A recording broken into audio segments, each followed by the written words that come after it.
لا إله إلا الله لا إله إلا الله لا إله إلا الله لا إله إلا الله.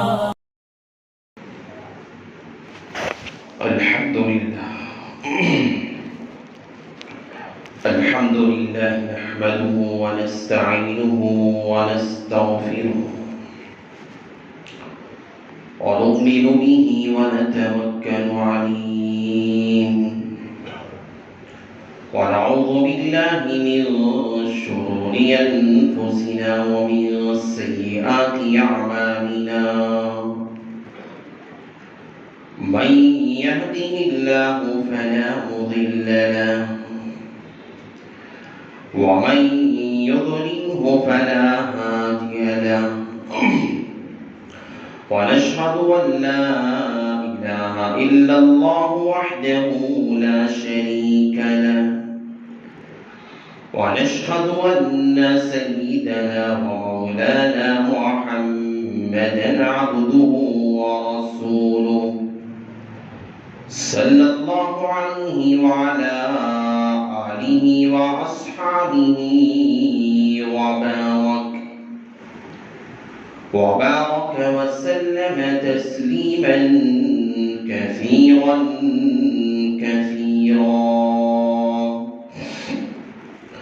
أما بعد فأعوذ بالله من الشيطان الرجيم.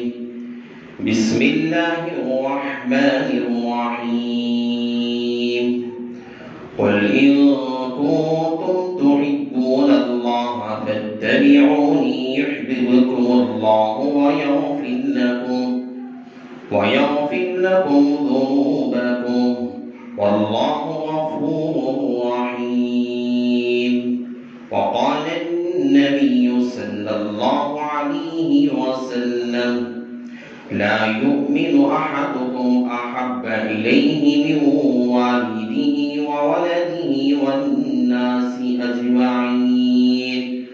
وقال النبي صلى الله عليه وسلم: أنا خاتم النبيين لا نبي بعدي، أو كما قال النبي عليه الصلاة والسلام. رب اشرح لي صدري ويسر لي أمري واحلل عقدة من لساني يفقهوا قولي. اللهم صل على سيدنا مولانا محمد في أول كلامنا. اللهم صل على سيدنا مولانا محمد في أوسط كلامنا. اللهم صل على سيدنا مولانا محمد في آخر كلامنا.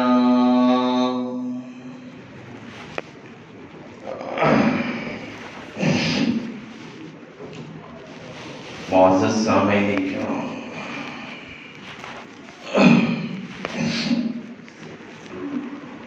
اور میرے غیور مسلمان بھائیوں،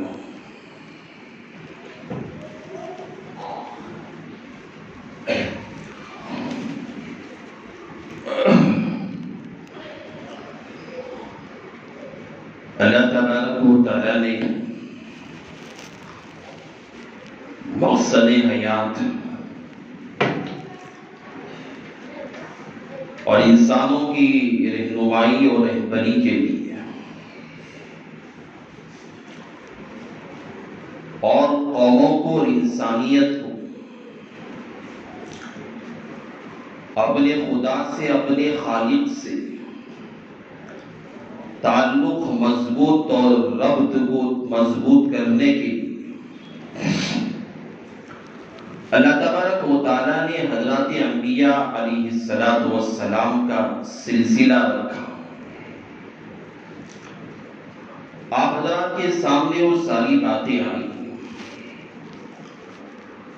اللہ نے انبیاء، رسولوں، پیغمبروں کو اللہ نے کس وجہ سے بھیجا، یہ سلسلہ کیوں رکھا، دیکھیے اللہ تعالیٰ نے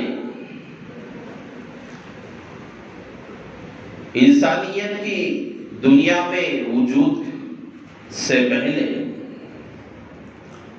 اللہ کی ایک مخلوق ہے، لا یعصون اللہ ما امرهم ویفعلون ما یؤمرون۔ ہم گناہ کرتے ہیں، ہم نافرمانی کرتے ہیں، معصیت کرتے ہیں، اللہ کو ناراض کرنے والے ہم کام کرتے ہیں۔ اللہ کی مخلوق ایسی ہے جسے فرشتے کہتے ہیں۔ اللہ تعالیٰ نے حضرات انبیاء رسولوں کا جو سلسلہ اللہ نے رکھا ہے، اللہ نے فرشتوں کو کبھی رسول بنا کر اللہ نے نہیں بھیجا۔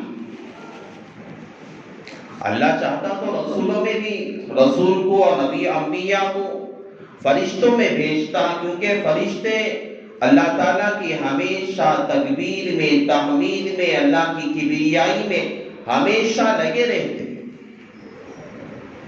اللہ تعالیٰ جب کسی ایک فرشتے کو اللہ پیدا کرتا ہے، اسے کہتا ہے کہ فلاں جگہ بیٹھ جا، الحمدللہ کہتا رہے، میری تعریف بیان کرتا رہے۔ جو فرشتہ اللہ کا حکم ہوگا اسے قیامت تک وہ فرشتہ اس کے لیے وہی ذمہ داری ہوتی ہے، وہی ڈیوٹی ہوتی ہے، وہ قیامت کی صبح تک الحمدللہ ہی بولتا رہے۔ اس کے لیے کچھ کام نہیں، نہ اس کے لیے کھانا ہے، نہ پینا ہے، نہ بیوی بچے ہیں، نہ اہل و عیال ہے، نہ خاندان ہے، نہ قبیلہ ہے، نہ دوست و احباب ہے، نہ رفقا ہے، نہ تجارتی کوئی معاملات ہے، نہ گھریلو کوئی معاملات ہے، نہ کوئی تقاضے ہیں، نہ کوئی مسائل ہے، کچھ بھی نہیں ہے۔ اللہ نے جب کوئی فرشتوں کو اللہ پیدا کرتا ہے، اس کے لیے کہتا ہے فلاں جگہ بیٹھ اور الحمدللہ کہتا رہے، قیامت کی صبح تک وہ فرشتے کا کام ہی وہی رہے گا کہ وہ ہمیشہ ہمیشہ دائمی طور پر اللہ کی کبریائی بیان کرتا رہے گا۔ اللہ کسی دوسرے فرشتے کو جب پیدا کرتا کہ بٹھا دیتا ہے، وہاں بیٹھ کر لا الہ الا اللہ کہتا رہے، وہ قیامت کی صبح تک یہی الفاظ کہتا رہے گا۔ اللہ ایک فرشتے کو پیدا کرتا ہے، بٹھا دیتا ہے، یہاں بیٹھ کر اللہ اکبر بولتا رہے، میری کبریائی بیان کرتا رہے، میری تعریف کرتا رہے۔ وہ فرشتہ قیامت کی صبح تک وہی کام کرتا رہے گا، اس کے لیے کوئی تقاضے، کوئی مسائل، کوئی ضرورتیں اس کے ساتھ نہیں لگے رہتی ہیں، اور قیامت کی صبح تک وہ وہی کام کرتا رہے گا، اللہ تعالیٰ کی تعریف بیان کرتا رہے گا۔ اسی لیے کہتے ہیں اتت السماء، حدیث میں آتا ہے اللہ نے آسمان پر اتنے فرشتے اللہ کی عبادت کرنے کے لیے، اتنے فرشتے اللہ کے یہاں ہیں کہ یہ ایک بالغ جگہ کہیں خالی نہیں ہے۔ ایسا لگتا ہے اتت السماء، ایسا لگتا ہے کہ ابھی آسمان ان فرشتوں کی کثرت کی وجہ سے ابھی گرنے والا ہے، ابھی ٹوٹنے والا ہے۔ اللہ کی معصوم مخلوق ہے، کبھی چاہ کر بھی گناہ نہیں کر سکتے۔ لا یعصون اللہ ما امرهم ویفعلون ما یؤمرون۔ اللہ کہتا ہے چاہ کر وہ گناہ کرنا چاہے تب بھی وہ میری نافرمانی نہیں کر سکتے، مجھے ناراض نہیں کر سکتے۔ اللہ چاہتا انبیاء اور رسولوں کا سلسلہ جو انسانیت کی تخلیق کے لیے اور انسانیت کی مقصد انسانیت اور اپنے خدا سے بچھڑے ہوئے بندوں کو، خدا سے روٹھے ہوئے بندوں کو اور انسانیت کو اپنے رب کی معرفت کروانے کے لیے اللہ نے جو سلسلہ پیغمبروں کا، انبیاء کا اللہ نے جاری کیا، اللہ چاہتا اللہ فرشتوں میں جاری کر سکتا تھا جو کبھی گناہ نہیں کر سکتے۔ اللہ نے ایسا نہیں کیا، اللہ نے انبیاء کو بنایا، اللہ نے انبیاء کا سلسلہ رکھا، اللہ نے رسولوں کا سلسلہ جاری کیا، اللہ نے انسانوں میں جاری کیا۔ اللہ نے حضرت آدم علیہ نبینا علیہ السلام کو بھیجا، انسان بن کے بھیجا۔ اللہ نے حضرت داؤد کو بھیجا، انسان بنا کے بھیجا. اللہ نے حضرت عیسیٰ کو دنیا میں بھیجا, انسان بنا کے بھیجا. اللہ نے حضرت ابراہیم خلیل اللہ کو بھیجا, انسان بنا کے بھیجا. اللہ نے حضرت اسماعیل کو بھیجا, انسان بنا کے بھیجا. اللہ نے حضرت داؤد کو بھیجا, انسان بنا کے بھیجا. اللہ نے حضرت شیس علیہ السلام کو بھیجا, انسان بنا کے بھیجا. اللہ نے جتنے انبیاء اللہ کے نبی علیہ السلام تک, آخر میں جناب محمد رسول اللہ صلی اللہ علیہ وسلم تک, جہاں اللہ نے انبیاء کا, رسولوں کا, اللہ نے پیغمبروں کا سلسلہ ختم کر دیا اور کہہ دیا کہ اس کے بعد کوئی نبی اور رسول اور کوئی پیغمبر آنے والا نہیں ہے. اللہ کے نبی علیہ السلام نے اعلان فرما دیا, انا خاتم النبیین لا نبی بعدی, میں آخری نبی ہوں, میرے بعد کوئی پیغمبر, کوئی رسول, کوئی نبی آنے والا نہیں ہے.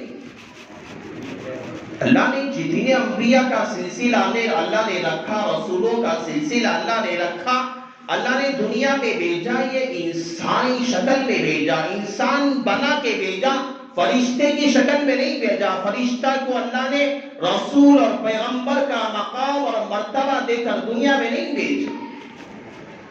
وجہ کیا ہے؟ وجہ اس کی یہ ہے کہ جس طرح اگر دنیا میں اللہ تعالیٰ فرشتوں کو بھیجتا جو کبھی چاہ کر بھی گناہ نہیں کر سکتے, چاہ کر بھی خدا کی نافرمانی نہیں کر سکتے, چاہ کر بھی خدا کو ناراض نہیں کر سکتے, چاہ کر بھی وہ اللہ کے احکام کے خلاف کام نہیں کر سکتے, تو دنیا میں آتے تو وہ مقصد جو انسانیت کے لیے تھا وہ مقصد حاصل نہ ہوتا. اللہ تعالیٰ نے انسانوں میں اس لیے بھیجا, انسان کے اندر ہر چیز کا تقا, اللہ تعالیٰ نے انسان کے اندر برائی کا مادہ بھی اللہ نے رکھا ہے, اللہ نے نیکی کا مادہ بھی رکھا ہے. انسان اگر چاہے گا گناہ بھی کر لیتا ہے, چاہ کے نیک اعمال بھی کر لیتا ہے. کبھی بندہ چاہ کر مسجد میں بھی داخل ہو جاتا ہے, کبھی چاہ کر بندہ شراب خانوں میں, جوئے کے اڈے میں بھی داخل ہو جاتا ہے. انسان کی فطرت میں خدا نے دونوں چیزوں کو اللہ نے رکھا ہے, دونوں چیزوں کے ساتھ کبھی انسان متصف ہے.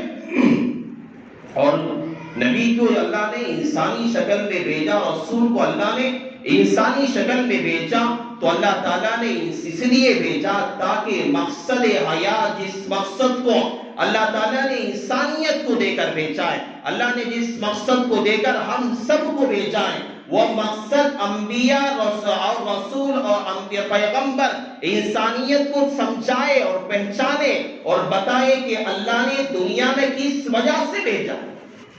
فرشتے کو بھیجتا, نہ ان کو کھاتے ہیں, نہ پیتے ہیں, نہ ان کی بیوی ہوتی, نہ بچے ہوتے, نہ ان کے ساتھ کوئی مسائل ہوتے, نہ بیمار ہوتے, نہ پریشانی آتی, نہ مسائل کھڑے ہوتے, نہ قرضداری آتی, نہ کوئی باہر کے معاملات ہوتے, نہ تجارت ہوتا, کوئی مسئلہ نہ ہوتا.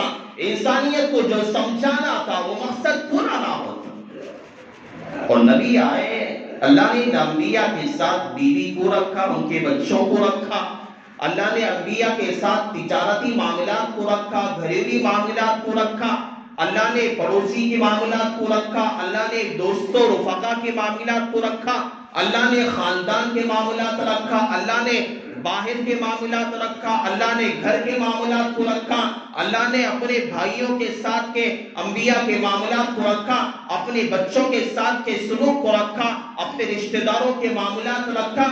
انسانیت کے انسان کے ساتھ جس طرح حالات پیش آتے ہیں, تقاضے پیش آتے ہیں, امتحانات سے گزرنا پڑتا ہے, ہر انبیاء کے ساتھ وہ حالات آتے رہے, وہ حالات سے انبیاء اور رسول گزرتے رہے, پریشانی بھی آتی رہی, حالات بھی آتے رہے, امتحانات بھی آتے رہے. جو ہے انبیاء کھاتے بھی تھے, پیتے بھی تھے, انہیں بھی تقاضے بھی آتے تھے, انہیں مسائل بھی آتے تھے, انہیں پریشانیاں بھی آتی تھیں, وہ مسائل میں کبھی گھیرے ہوئے بھی رہتے تھے, کبھی فقر و فاقہ بھی برداشت کرتے, کبھی جو ہے اچھے کھانے بھی کھاتے, کبھی پیٹ پر پتھر بھی باندھے کرتے, کبھی دین کے لیے اپنے آپ کو مجاہدانہ کردار میں پیش کیا کرتے تھے. انبیاء رسول ہر طرح کا طریقہ جو آج ہم کر رہے ہیں اور ہم پہ جو حالات آتے ہیں، انبیاء علیہ السلام نے دنیا میں جتنے آئے سب کے ساتھ ایسے حالات پیش آئے، ایسے تقاضے پیش آئے، ایسے مسائل پیش آئے جو ایک انسان کے ساتھ آتے ہیں، اور اس حالات کے اندر انہوں نے عمل کر کے بتایا کہ کس طرح ان حالات میں بھی، پریشان حالی میں، مصیبت زدہ حالات کے اندر، پریشان حالات کے اندر اور بیماری کی حالت کے اندر، قرضداری کی حالت کے اندر، فقر و فاقہ کی حالت کے اندر، مصیبتوں کی حالت کے اندر اپنے رشتہ داروں کے ساتھ، رب کے ساتھ کیسا تعلق رکھنا چاہیے۔ انبیاء نے یہ طریقہ، اللہ نے جب انبیاء کو انسانی شکل میں بھیجا، یہ مقصد انبیاء کا سلسلہ پورا ہوا۔ اگر فرشتوں کے ساتھ بھیجتا، فرشتے کو نبی اور رسول بنا کر بھیجتا، یہ مقصد انبیاء اور مقصد انسانیت کا جو اللہ تعالیٰ نے نظام بنایا تھا، یہ پورا نہیں ہو سکتا تھا۔ تو الغرض اللہ تعالیٰ نے انبیاء کا جو سلسلہ رکھا، ہمارے سامنے جو باتیں آ رہی تھی، حضرت ابراہیم خلیل اللہ علیہ السلام جو نبی اللہ کے خلیل اور دوست اور رفیق کہلاتے ہیں۔ ہماری بات پہنچی ہوئی تھی کہ بادشاہ کے محل میں پہنچے تھے، بادشاہ نے جو زمانے کے اندر مصر کا جو بھی بادشاہ ہوتا اس کا نام فرعون ہوتا تھا۔ فرعون کا نام اصل فرعون نہیں ہے، بلکہ وہاں کا ایک لقب ہے، جو بادشاہ بنتا اس کا نام رکھا جاتا۔ تو اس نے بعض مفسرین نے، مورخین نے لکھا، حضرت حاجرہ کو جو بادشاہ نے عورت کو ہبہ کیا تھا، حضرت حاجرہ کو، بعض مورخین نے یہ بات لکھی کہ وہ خود اپنی بیٹی تھی، اپنی شہزادی تھی، اس نے حضرت سارہ کے ساتھ جو حالات آئے ان باتوں کو دیکھ کر متاثر ہو کر اور اپنی بیٹی سے کہا کہ کسی گھر کے لیے دلہن بن کر جانے سے بہتر ہے کہ ایک نیک عورت کے گھر میں ایک غلام اور لوگ ایک غلام بن کے چلی جائے، یہ تیرے لیے بہتر ہو۔ حضرت سارہ اور حضرت ابراہیم علیہ السلام جب وہاں سے لوٹے، ملک شام آنے کے بعد حضرت سارہ کو، حضرت ابراہیم علیہ السلام کو کئی برسوں تک، کئی سالوں تک اولاد نہیں تھی۔ لوگ آج پریشان ہو جاتے ہیں، کئی چکریں نکالتے ہیں، دیکھیے نظام رب کا نظام ہے۔ اللہ تعالیٰ نے جو ہے ایک نظام ایسا بنایا ہے کہ چند چیزیں ایسی ہیں اللہ کی قبضے قدرت کے اندر ہوتی ہیں، اور اس کی منشا میں، رب کی منشا کے اندر کوئی دخل اندازی نہیں کر سکتا، کوئی مائی کلال اللہ کی قدرت کے اندر دخل اندازی نہیں کر سکتا۔ حضرت ابراہیم خلیل اللہ نے اپنے نبی کو کہا تو میرا دوست ہے، تو میرا رفیق ہے، تو میرا بہترین دوست ہے، میری ہر بات کو مان کے چلتا ہے۔ حضرت ابراہیم خلیل اللہ کی عمریں 80 برس کی ہو گئی، تمنا میں رہ گئے، اللہ مجھے اب اولاد دے گا، اب اولاد دے گا، مجھے میرے گھر کے اندر اب خوشیاں آئے گی، اب خوشیاں آئیں گی۔ میرے بھائی سوچ کے دیکھیں، سمجھ کے دیکھیں، حضرت ابراہیم خلیل اللہ جیسے پیغمبر کے ساتھ اللہ تعالیٰ نے اتنی بڑی عمر گزر گئی، لیکن اولاد کی نعمت سے محروم رکھا۔ یہ رب کا نظام ہے۔ اور جتنی بھی چیزیں ڈاکٹری لائن سے ہو، چاہے اطباء کے لائن سے، حکماء کے لائن سے ہو، چاہے عاملین کے لائن سے ہو، چاہے جتنی بھی چیزیں آج پیش آتی ہے، یہ اسباب ہے، یہ اسباب ہے۔ رب کی قدرت میں، رب کی منشا میں کوئی وقت کا حکیم، کوئی وقت کا اطباء اور کوئی وقت کا عامل اس کے اندر دخل اندازی کر نہیں سکتا۔ جب تک رب کی منشا اور رب کے یہاں منظوری نہیں ہوتی، اور اس وقت تک دنیا میں انسان کا وجود ناممکن ہوتا ہے۔ کوئی اللہ کی منشا میں جو ہے دخل اندازی کر کے اس اللہ کی منشا کو ختم نہیں کر سکتا۔ اگر یہی سوچے گا اور یہ گمان کرے گا کہ سب اس کے ذریعے سے ہوگا، یہ آدمی غلطی کے اندر ہے، اس کا ایمان ختم ہو جائے گا۔ اللہ تعالیٰ نے ابراہیم خلیل اللہ کے دوست تھے، کئی سال، کئی برس تک اولاد کی نعمت سے محروم رکھا تھا۔ حضرت سارہ رضی اللہ تعالیٰ عنہا جو حضرت ابراہیم خلیل اللہ کی بیوی تھی، انہوں نے جب یہ حالات دیکھے تو کہا کہ یہ جو بادشاہ مصر نے مجھے اس لڑکی کو جو ہبہ جو تحفے میں دیا میں آپ کے لیے یہ ہبہ کرتی ہوں، آپ کے قبضے میں دیتی ہوں، میں چاہتی ہوں کہ آپ ان سے نکاح کر لیں۔ عورتیں ایسی ہوتی کہ بعض مرتبہ ایسا اولاد نہیں ہوتی، کسی کے بچوں کو لے کر پال لیتی ہے تاکہ کم سے کم اولاد کی محبت سے ہم سیراب ہو جائیں۔ تو الغرض حضرت سارہ نے کہا ہبہ کر دیا اور حضرت ابراہیم خلیل اللہ کے قبضے میں دے دیا۔ حضرت ابراہیم علیہ السلام نے حضرت حاجرہ کو جب اپنے قبضے میں لیا، لینے کے بعد حضرت حاجرہ سے اپنا نکاح کر لیا، شادی کر لی۔ نکاح کرنے کے بعد حضرت حاجرہ رضی اللہ تعالیٰ عنہ سے اللہ تعالیٰ نے ایک اولاد دی جس کو حضرت اسماعیل ذبیح اللہ کہتے ہیں۔ حضرت اسماعیل علیہ السلام کی جب ولادت ہوئی، تقریباً علماء نے اور مورخین نے الگ الگ اقوال لکھتے ہیں، بعض نے 13 سال لکھے ہیں، بعض نے 15 سال کا وقفہ لکھا ہے۔ تقریباً 13 سال یا 15 سال کے وقفے کے بعد حضرت اسحاق علیہ السلام کی ولادت ہوئی۔ حضرت اسماعیل کی جب ولادت ہوئی، اللہ تعالیٰ آزمانا چاہتا تھا، اللہ تعالیٰ امتحان لینا چاہتا تھا، حالات سب کے ساتھ آتے، اسی لیے میں سمجھانا یہ چاہتا ہوں، اللہ نے نبی اور رسول کو اللہ نے انسانی شکل میں اسی وجہ سے بھیجا تاکہ ہم جیسے نالائق لوگ سمجھ سکے باتوں۔ حضرت ابراہیم علیہ السلام کے لیے اللہ نے بات ڈالی اور کہا کہ تیری اولاد ہے، اتنے سالوں کے بعد تو تیرے گھر میں خوشیاں لے کر آئی ہے، خوشیوں کا منظر ایک تحفہ لے کر آیا ہے، یہ بچہ، اس بچے کو اور تیری بیوی حضرت حاجرہ کو ایسے لے جا اور فلان جگہ پہ لے جا کے فلان جنگل میں بیابان میں جہاں کوئی انسان تو کیا جانور بھی نہیں ہے اس جگہ پہ چھوڑ کے آ جا۔ اللہ کا حکم تھا، یہ پیغمبر کی صفات ہی ایسے ہوتے ہیں، بات اللہ کی طرف سے ہوتی تھی، انسان اپنے ایمان میں کامل ہوتا ہے، جہاں اللہ کا حکم ہوتا ہے بندہ فوراً مان لیتا ہے، ایسا کیوں کرنا، ایسا کیوں کرنا، ایسا کرے تو کیوں، ایسا کرے تو کیوں، قرآن میں اللہ نے ایسا کیوں کہا، حدیث میں اللہ کے نبی نے ایسا کیوں کہا، اپنی منشا اور اپنی رائے نہیں چلا سکتا۔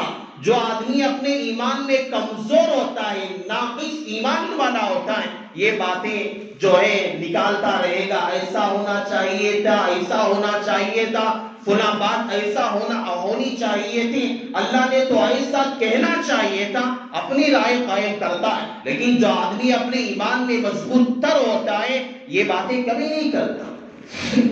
اللہ نے کہا تیرے اپنے بچے کو اور اپنی بیوی کو لے جا کر فلاں جنگل میں فلاں جو ہے ایسی جگہ جو سنگلاخ وادی ہے اس جگہ چھوڑ کے آ۔ حضرت ابراہیم خلیل اللہ نے اسی لیے خلیل کا لقب اللہ نے حضرت ابراہیم کو خود دیا۔ اپنے بچے کو لی، اپنی بیوی کو ساتھ لی، چلے ملک شام سے لے کر اب جو زمزم کا جو کنواں، یہ مکہ کی سرزمین، وہاں سے لے کر اس زمانے کا جو سفر تھا تقریباً 1 مہینے کا سفر تھا۔ 1 مہینے کا سفر کر کے ملک شام سے مکہ کی سرزمین پہ حضرت ابراہیم خلیل اللہ اپنے بچے اور اپنی بیوی کو ساتھ لے کر آئے۔ لانے کے بعد وہاں بٹھایا اور کہا کہ میں اب چلتا ہوں، جانے لگے۔ چھوٹا بچہ تھا، ساتھ میں کچھ پانی تھا، کچھ کھجوریں تھیں، کچھ ستو تھا، بس اور کچھ کھانے کے لیے نہیں تھا، یہ چھوٹا سا توشہ تھا بس۔ ابراہیم خلیل اللہ جب جانے لگے، حضرت حاجرہ نے کہا کہ آپ ہمیں ایسی جگہ چھوڑ کے جا رہے ہیں جہاں ایک جانور بھی نظر نہیں آ رہا ہے، یا ہم کیا کریں گے، آپ کیوں جا رہے ہیں؟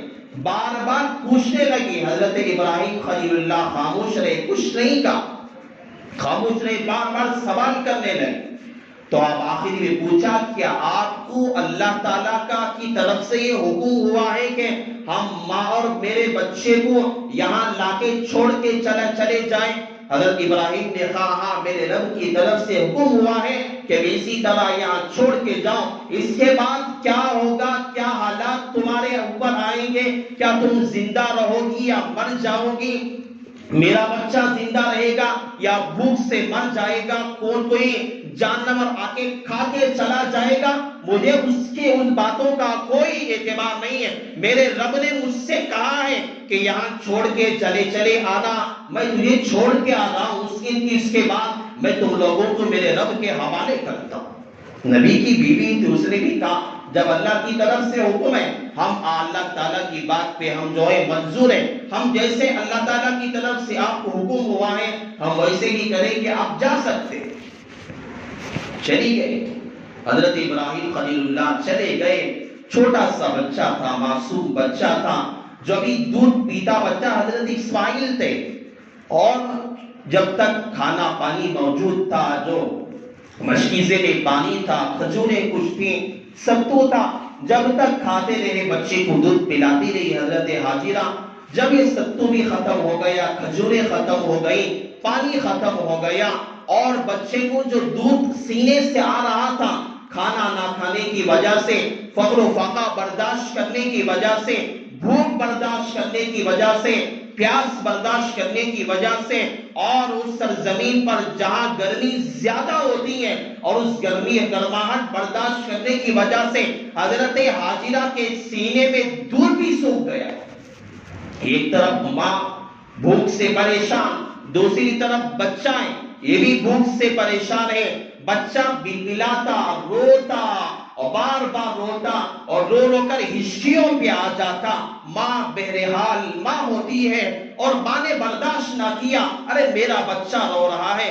ماں اپنی جگہ بھوک برداشت کر لیتی ہے، پیاس برداشت کر لیتی ہے، فقر و فاقہ ماں پہ آ جائے ماں برداشت کر لیتی ہے، ماں پہ بیماری آ جائے ماں برداشت کر لیتی ہے، مصیبت آ جائے برداشت کر لیتی ہے۔ رات میں بچہ پیشاب کر دیتا ہے، جو ہے اسی اوڑھنے کو اوڑھ کے سو جاتی ہے۔ ماں اپنے بچے کو جو ہے سوکھا اوڑھنا اڑا کے سلانا چاہتی ہے، ماں نے برداشت نہ کیا۔ ماں بہرحال ماں ہوتی ہے، ماں نے سوچا کہ میرا بچہ ایسا بھی بلا رہا ہے، کہیں تلاش کر کے تو دیکھیں کوئی کھانے کے لیے مل جائے، کہیں پانی تو مل جائے۔ حضرت حاجرہ رضی اللہ تعالیٰ عنہا نے جو ہے سامنے پہاڑی تھی، ایک صفا کی پہاڑی، دوسری مروہ کی پہاڑی تھی، دوڑتی ہوئی چڑھی، تلاش کیا کہیں پانی تو ہے، کہیں کھانے کی کچھ چیز تو ہے، تلاش کیا، اپنی نگاہیں دوڑائی، کہیں کچھ نظر نہ آیا۔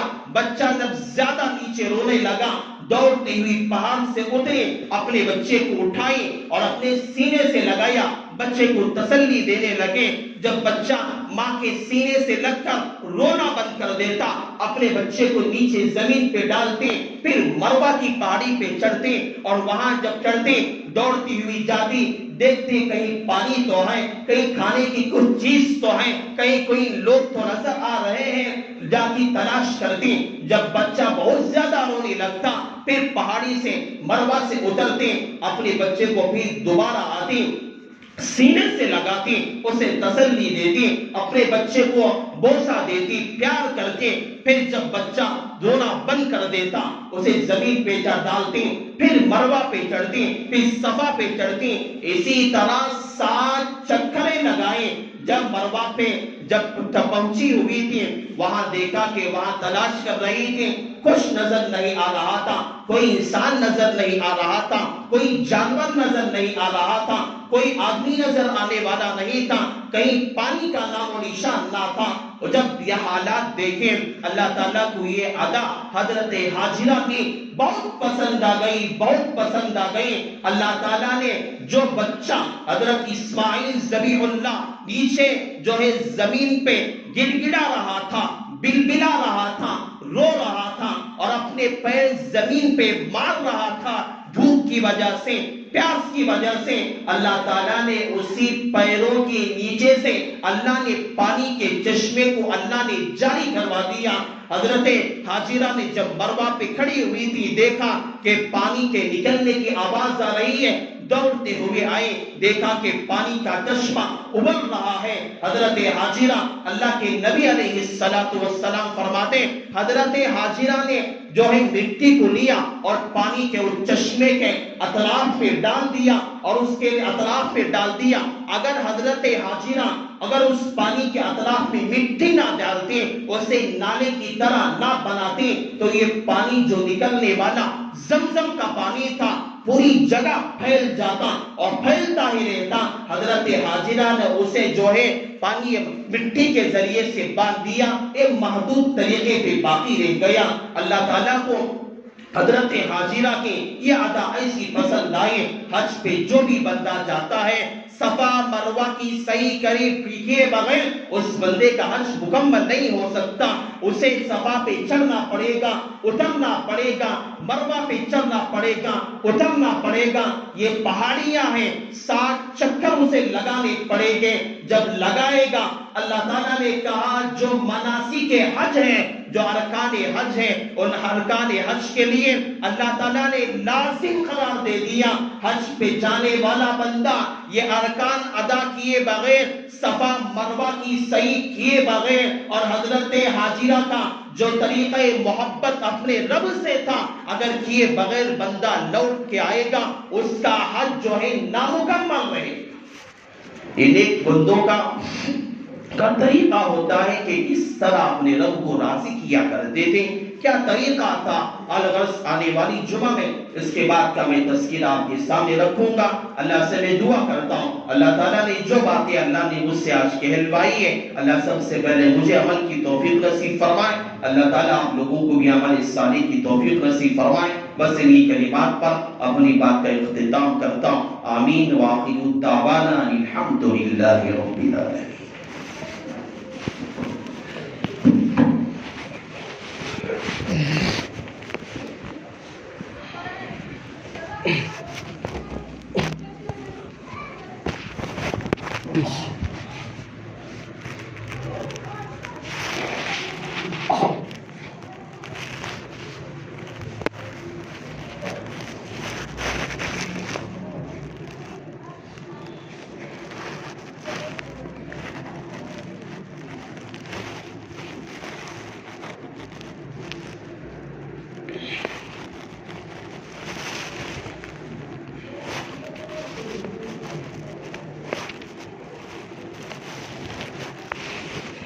Mm-hmm.